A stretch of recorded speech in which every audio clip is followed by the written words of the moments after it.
Des années de préparation pour ces scientifiques de l'IRAP, des heures et des heures de formation pour ces ingénieurs du CNES. Les équipes françaises de la mission américaine MSL ont travaillé sans relâche pour être prêtes le jour de l'atterrissage du rover Curiosity sur la planète Mars. Ici, par exemple, dans cette salle blanche de l'IRAP à Toulouse, les scientifiques font des analyses des roches à distance dans un environnement martien avec une réplique de l'instrument CamCam. Alors, dans cette enceinte que vous avez ici, on crée l'atmosphère de Mars, c'est-à-dire principalement du CO2, la pression de Mars, très basse pression, 100 à 150 fois moins que la pression sur Terre, de façon à ce que nos échantillons, des petites roches, puissent être en ambiance martienne, et avec l'instrument CamCam, on pourra reproduire les conditions de l'ablation laser, de l'interaction entre le laser et les roches pour créer cette petite lumière qu'on veut étudier. Le moteur est en route. Je pense que la focalisation est bonne, tu peux engager un tir. Et des tirs comme celui-ci, l'équipe de CamCam va en effectuer plusieurs, c'est-à-dire à chaque fois que les scientifiques souhaitent mesurer une nouvelle roche de référence.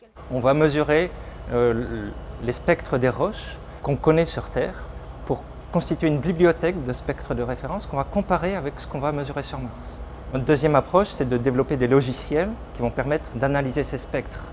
Les spectres, ce n'est pas très parlant. Ce qu'on veut, c'est savoir si c'est une argile qu'on a mesurée, si c'est un basalte, si c'est une roche sédimentaire. Et les scientifiques de CamCam se préparent également pour les opérations, c'est-à-dire le fonctionnement au jour le jour du rover sur Mars. Pour cela, depuis le début de l'année, l'équipe se rend en Californie 10 jours par mois pour s'entraîner avec leurs homologues américains depuis le centre de contrôle de MSL, le JPL. On fait comme si le rover était déjà sur Mars. Donc il y a les équipes de tous les instruments, il y a aussi les personnes qui gèrent la mobilité du rover, l'énergie, tout ça. Et on simule des jours martiens. On doit faire dans le même timing le traitement des données, l'interprétation géologique avec les différents groupes géologiques. C'est comme ça qu'on s'entraîne en fait. Les scientifiques français et américains vont ainsi élaborer ensemble des plans d'activité quotidiens sur Mars et ensuite ce sont les ingénieurs qui prennent le relais. Leur rôle est de préparer les commandes qui vont être envoyées au rover et là aussi les ingénieurs français, en collaboration avec les Américains, simulent des journées martiennes pour s'entraîner. On doit s'assurer que tout fonctionne bien, c'est-à-dire que tous les outils sont opérationnels, que ce soit les outils américains ou les outils français. On a développé plusieurs outils, il y a notamment 2 outils qui ont été développés par le CNES pour réceptionner donc, les instruments, notamment pour savoir si l'instrument CamCam est en bon état de fonctionner et aussi l'instrument SAMGC.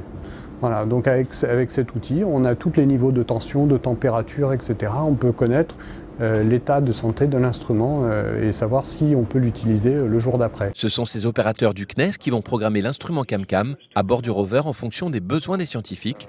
Et pour cela, ils ont suivi des formations qualifiantes au JPL. En fait, c'est un partage d'abord technique, c'est-à-dire que le JPL maîtrise bien les rovers et les commandes d'instruments. Ils ont choisi de faire partager ça avec le CNES, une expérience.